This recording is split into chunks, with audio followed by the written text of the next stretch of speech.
എന്നാ പിന്നെ ഇവിടെ രാഷ്ട്രപതി ഭരണം വേണോ, മതിയോ? അതാണോ കേരളത്തിലെ മുഖ്യമന്ത്രി ആഗ്രഹിക്കുന്നത്? ഒന്നും നടത്തിക്കൊണ്ടുപോകാൻ പൈസയില്ല, ശമ്പളം കൊടുക്കാൻ കയ്യിൽ പണമില്ല, എന്നാൽ എല്ലാ ചെലവുകളും നടക്കുന്നുണ്ട്, സുഖമായിട്ട് കാര്യങ്ങൾ കഴിയുന്നുണ്ട്. നമ്മൾ എന്തുകൊണ്ടാണ് കേരളത്തിൽ അമ്മമാർ ഇങ്ങനെ റോഡിൽ കിടക്കുന്നത്? ഇതാണോ കേരളം? കേരളത്തിന് ഈ കാര്യത്തിൽ മാത്രമേ സാമ്പത്തിക പ്രതിസന്ധിയുള്ളൂ? കേരളത്തിന് ബാക്കി എല്ലാ കാര്യങ്ങളും നടക്കുന്നുണ്ടല്ലോ. കേരളത്തിലെ മുഴുവൻ മനുഷ്യർക്കും അറിയാം, ഇവർക്ക് ശമ്പളം കൊടുക്കേണ്ടതിന്റെ ഉത്തരവാദിത്വം എന്ന് പറയുന്നത് കേരളത്തിന്റെ ആരോഗ്യവകുപ്പ് മന്ത്രിക്കാണ്. അപ്പൊ കേരളത്തിന്റെ മുഖ്യമന്ത്രിയോട് ഈ അമ്മമാർ ഇപ്പൊ ചോദിച്ച ചോദ്യം എന്താണ്? ഞങ്ങളുടെ കുട്ടികൾ എങ്ങനെയാണ് ഭക്ഷണം കഴിക്കുക? ഞങ്ങൾ ഈ സമരം കഴിഞ്ഞ് ചെല്ലുമ്പോൾ ഞങ്ങളുടെ മക്കൾ വീടിനകത്ത് എങ്ങനെയാണ് ഇപ്പൊ ജീവിക്കുന്നുണ്ടാവുക എന്ന് പോലും ഞങ്ങൾക്കറിയില്ല എന്ന് പറഞ്ഞുകൊണ്ട് അവർ അവരുടെ വേദനയിൽ പൊട്ടിത്തെറിക്കുകയാണ്, അവരുടെ മനസ്സ് തകർന്നിരിക്കുകയാണ്. അപ്പോ കേരളത്തിന്റെ മുഖ്യമന്ത്രിയോട് ഞങ്ങൾക്ക് പറയാനുള്ളത്, ഇത് വളരെ അപലപനീയമായിട്ടുള്ള ഒരു കാര്യമാണ്. എല്ലാ കാര്യങ്ങളും കേരളത്തിൽ നടക്കുന്നുണ്ട്. കേരളത്തിൽ ട്രഷറി സ്തംഭനാവസ്ഥയിലാകാൻ പോകുന്നു എന്ന് പറഞ്ഞുകൊണ്ടാണ് നിർമ്മല സീതാരാമൻജിയെ കാണാൻ വേണ്ടിയിട്ട് കേരളത്തിന്റെ മുഖ്യമന്ത്രി തയ്യാറായത്. ഇവിടെ 10 നയാ പൈസ ഇല്ലാതെ കേരളം സാമ്പത്തിക ബാധ്യതയിൽ കടക്കണിയിൽ പെട്ടുകൊണ്ട് ഏറ്റവും അടിത്തട്ടിലേക്ക് നിബന്ധിച്ചുകൊണ്ടിരിക്കുന്ന സമയത്ത് ഒരു രാജ്യത്തിന്റെ ഫിനാൻസ് വകുപ്പ് മന്ത്രി എന്നുള്ള രീതിയിൽ അവർ വളരെയധികം സൗമനസ്യത്തോടു കൂടിയിട്ടാണ് കേരള ഗവൺമെന്റിനോട് പെരുമാറിയിട്ടുള്ളത്. 7000 കോടി രൂപയോളം വീണ്ടും കടമെടുക്കാൻ വേണ്ടി അനുവദിക്കപ്പെട്ട ഒരു സാഹചര്യം നമ്മുടെ മുന്നിലുണ്ട്. കേരളത്തിന്റെ മുഖ്യമന്ത്രിയോട് ഞങ്ങൾക്ക് പറയാനുള്ളത്, ഈ റോഡിൽ 47 ദിവസം പാവപ്പെട്ട സ്ത്രീകൾ കിടന്നിട്ട് എന്തുകൊണ്ടാണ് കേരളത്തിന്റെ മുഖ്യമന്ത്രി ശ്രീമാൻ പിണറായി വിജയൻ ഈ അമ്മമാരുമായിട്ട് ഒരു ചർച്ചയ്ക്ക് വരാത്തത് എന്നതാണ് ചോദ്യം. അദ്ദേഹത്തിന്റെ മൂക്കിന് താഴെ ഈ അമ്മമാർ ഇങ്ങനെ ദിവസങ്ങളോളം വെയിലിലും അതുപോലെ തന്നെ മഴ വന്നപ്പോൾ മഴയിലും ഒക്കെ കഴിഞ്ഞിട്ടും ഇപ്പൊ എന്താ സംഭവിച്ചിട്ടുള്ളത്? അവർക്ക് ശമ്പളം കൊടുത്തിട്ടില്ല. സമരത്തിന് വന്ന ആളുകൾക്ക് മാത്രം അവരെ ചേരി തിരിച്ചു നിർത്തി ശമ്പളം കൊടുക്കാതിരിക്കുന്നുവെന്ന് പറഞ്ഞാൽ എന്താണ് കേരളത്തിന്റെ ആരോഗ്യവകുപ്പ് മന്ത്രിക്കും കേരളത്തിന്റെ മുഖ്യമന്ത്രിക്കും ഈ കാര്യത്തിലുള്ള സമീപനം എന്നുള്ളത് മുഴുവൻ മനുഷ്യർക്കും ബോധ്യമായിട്ടുണ്ട്. കേരളത്തിന്റെ മുഖ്യമന്ത്രിയോട് ഞങ്ങൾക്ക് പറയാനുള്ളത്, നിങ്ങൾ ഇവർക്ക് ശമ്പളം കൊടുക്കാമെന്ന് പറഞ്ഞാൽ പോരാ, ശമ്പളം കൊടുക്കാൻ തീരുമാനമെടുത്താൽ താങ്കൾ തീരുമാനിക്കുക, ശമ്പളം കൊടുക്കുക. ആശാപ്രവർത്തകർക്ക് ശമ്പളം കൊടുത്തത് കൊണ്ട് ഇത്ര കോടി രൂപ കേരളത്തിന്റെ ഖജനാവിന് അധിക ബാധ്യതയുണ്ടായി, അത് പരിഹരിക്കണം കേന്ദ്ര ഗവൺമെന്റ് എന്ന് പറഞ്ഞാൽ ആ അധിക ബാധ്യതയിൽ ഒരു നാണയത്തുട്ട് പോലും അവശേഷിപ്പിക്കാതെ ആ പണം മുഴുവൻ കേരളത്തിന് വേണ്ടി വാങ്ങിയെടുക്കാൻ കേരളത്തിന്റെ മുഖ്യമന്ത്രിയോടൊപ്പം ഭാരതീയ ജനതാ പാർട്ടിയുടെ സംസ്ഥാന അധ്യക്ഷനും നേതാക്കന്മാരും ഡൽഹിയിൽ പോകാൻ തയ്യാറാണ്, ആ പണം വാങ്ങിക്കൊടുക്കാൻ തയ്യാറാണ്. ഇത് ഇവിടത്തെ മാധ്യമ സഹോദരന്മാരുടെ മുന്നിൽ പറയാൻ വേണ്ടിയിട്ടാണ് ഞാൻ നിങ്ങളുടെ മുന്നിൽ നിന്നിട്ടുള്ളത്. അതിനവർ തയ്യാറുണ്ടോ എന്നുള്ളതാണ് ചോദ്യം. പിന്നെയോ പ്രതിപക്ഷമുണ്ട്. എന്താ പ്രതിപക്ഷത്തിന്റെ ഈ വിഷയത്തിലുള്ള സമീപനം? ഞങ്ങൾ ഭരിക്കുന്ന പാലക്കാട് മുനിസിപ്പാലിറ്റിയില് ഞങ്ങളുടെ മുനിസിപ്പൽ ചെയർപേഴ്സൺ അവിടെ പ്രമേയം പാസാക്കുകയും തീരുമാനമെടുക്കുകയും ചെയ്തു. ഞങ്ങൾ ആശാപ്രവർത്തകരുമായി ചേർന്ന് നിന്നുകൊണ്ട് അവർക്ക് ആനുകൂല്യം കൊടുക്കാൻ വേണ്ടി മുനിസിപ്പാലിറ്റിയുടെ തന്നെ തനതു ഫണ്ടിനെ ഉപയോഗപ്പെടുത്താം എന്ന് പാലക്കാട് മുനിസിപ്പാലിറ്റി അത് തീരുമാനമെടുത്തു.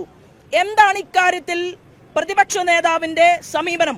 പ്രതിപക്ഷ നേതാവ്, താങ്കൾ സത്യസന്ധമായിട്ടാണ് കോൺഗ്രസിന്റെ നേതൃത്വം പ്രതിപക്ഷം ഈ അമ്മമാർക്ക് വാക്കുകൊടുത്തിട്ടുള്ളതെങ്കിൽ നിങ്ങൾ തീരുമാനമെടുക്കണം. എന്താണ്? കേരളത്തിന്റെ നിയമസഭയ്ക്കകത്ത് ശക്തമായിട്ടുള്ള ഒരു പ്രതിഷേധവും ഈ അമ്മമാരുടെ സമരവുമായി ബന്ധപ്പെട്ടുകൊണ്ടില്ല, ഒറിജിനലായിട്ടില്ല. കാരണം എന്താണ്? ഇന്നലെ വയനാട് പോയി ചേർന്ന് നിന്നുകൊണ്ട് കേന്ദ്ര ഗവൺമെന്റിനെ കുറ്റപ്പെടുത്തി. കോടിക്കണക്കിന് രൂപ കേന്ദ്ര ഗവൺമെന്റ് ദുരന്ത നിവാരണത്തിന് വേണ്ടി കൊടുത്തിട്ടും അതിന്റെ കണക്ക് അവതരിപ്പിക്കാത്ത കേരളത്തിന്റെ മുഖ്യമന്ത്രിയോട് എത്ര രൂപയാണ് കേരളത്തിലെ ജനങ്ങൾക്ക് ദുരന്ത നിവാരണത്തിന് വേണ്ടി കേന്ദ്രം കൊടുത്തത് എന്നുള്ള ഒരു ചോദ്യം പോലും ചോദിക്കാൻ തന്റെ ഇടം കാണിക്കാതെ കേന്ദ്ര ഗവൺമെന്റിനെ തൊട്ടതിനെ കുറ്റപ്പെടുത്തുന്ന ഒരു പ്രതിപക്ഷ നേതാവ്. എന്തേ കേരള നിയമസഭയിൽ നിങ്ങൾക്കൊരു സ്പെഷ്യൽ സമ്മേളനം വിളിച്ചുകൂടെ?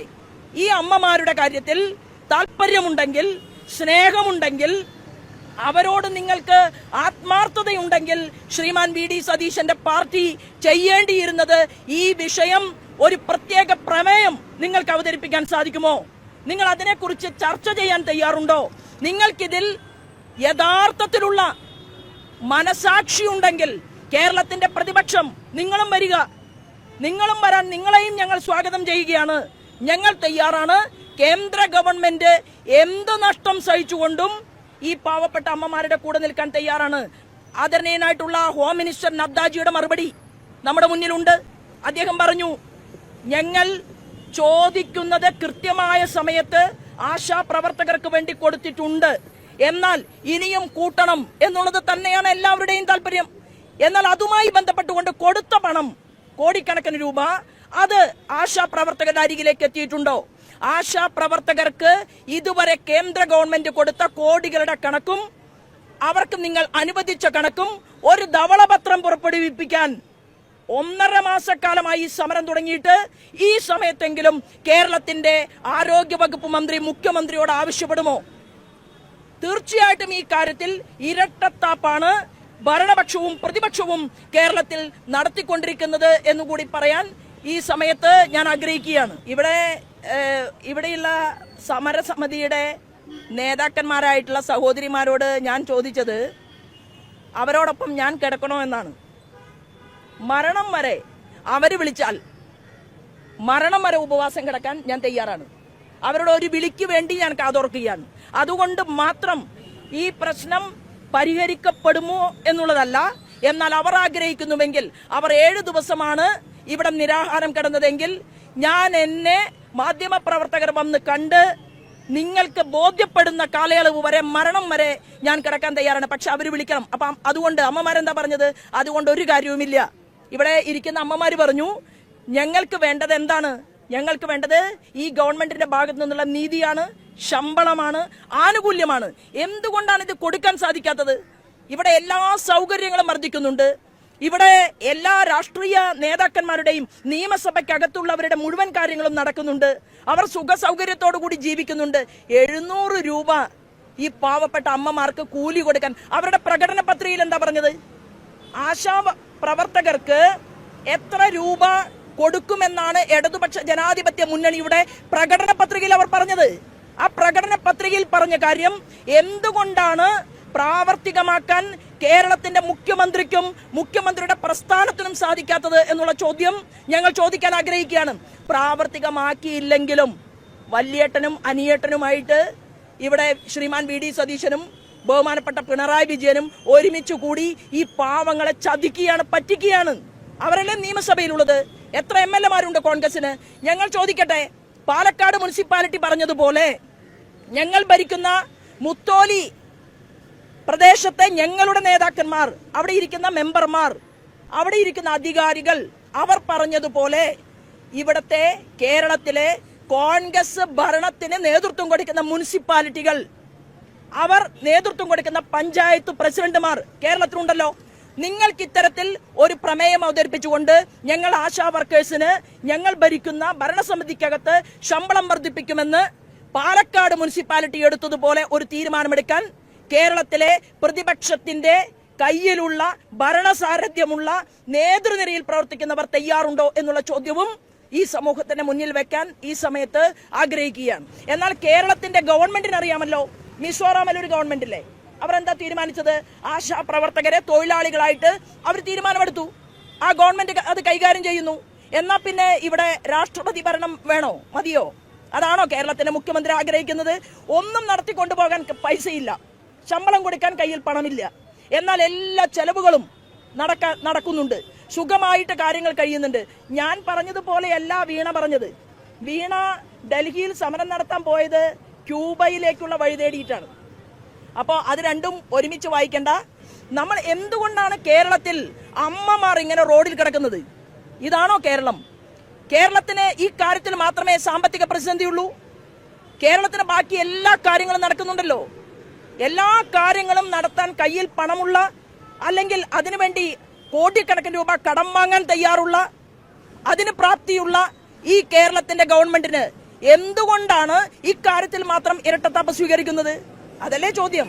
അപ്പോൾ ഒരു കാര്യം ചെയ്യട്ടെ, തദ്ദേശ സ്വയംഭരണ സ്ഥാപനങ്ങളുടെ കീഴിലേക്ക് ഈ ആശാപ്രവർത്തകരെ മാറ്റാൻ അതിന് ഒരു നിയമപരമായിട്ട് അതിനെന്തെല്ലാം ചെയ്യണം, എന്ത് ചെയ്താൽ അത് സാധിക്കും, അതൊന്ന് തീരുമാനമെടുക്കാൻ തദ്ദേശ സ്വയംഭരണ വകുപ്പ് മന്ത്രിക്ക് ഉത്തരവാദിത്തപ്പെട്ട ആളുകളുമായി ഇരുന്ന് ചർച്ച ചെയ്യാൻ സാധിക്കുമോ? എന്ത് കാര്യത്തിനും പരിഹാരമുണ്ടല്ലോ, എല്ലാ കാര്യത്തിനും പരിഹാരമുണ്ട്. പക്ഷെ വേണമെന്ന് തോന്നണം. നനച്ചാൽ ഞാൻ പുലിയെ പിടിപ്പേൻ, ആണാൽ നിനക്ക മാട്ടെ. ഇതാണ് കേരളത്തിന്റെ മുഖ്യമന്ത്രിയുടെ തീരുമാനം, ഇതാണ് മിസ്റ്റർ രാജേഷിന്റെ തീരുമാനം, ഇതാണ് ശ്രീമതി വീണയുടെ തീരുമാനം. ഞങ്ങൾ പറയുന്നത്, നിങ്ങൾ പണം കൊടുക്കൂ, കടം വന്ന എല്ലാ പൈസയും അത് കേരള ഗവൺമെന്റിന് വാങ്ങിക്കൊടുക്കാൻ ഞങ്ങൾ കൂടെ വരാമെന്ന് പറയുന്നത് കേന്ദ്രത്തിലെ ആളുകളുമായിട്ട് ചർച്ച ചെയ്തിട്ടായിരിക്കുമല്ലോ. തീർച്ചയായിട്ടും അതിനുള്ള ഒരു സമീപനം സ്വീകരിക്കൂ എന്നാണ് കേരളത്തിന്റെ മുഖ്യമന്ത്രിയോട് ഞങ്ങൾ പറയുന്നത്. ഇവിടെ വന്നൊന്ന് ചർച്ച നടത്തൂ, ഈ സ്ത്രീകളെ കാണൂ. പാവപ്പെട്ടവർ കരയുകയല്ലേ, വരുന്ന ആളുകൾ മുഴുവൻ ദുഃഖിക്കുകയാണ്, ഇവിടെ എത്തിപ്പെടുന്ന മുഴുവൻ ആളുകളുടെയും മനസ്സ് വേദനിക്കുകയാണ്. എന്ത് നീചമായിട്ടുള്ള ഒരു സമീപനമാണ് ഈ ഗവൺമെന്റ് സ്വീകരിച്ചുകൊണ്ട് മുന്നോട്ട് പോകുന്നത്?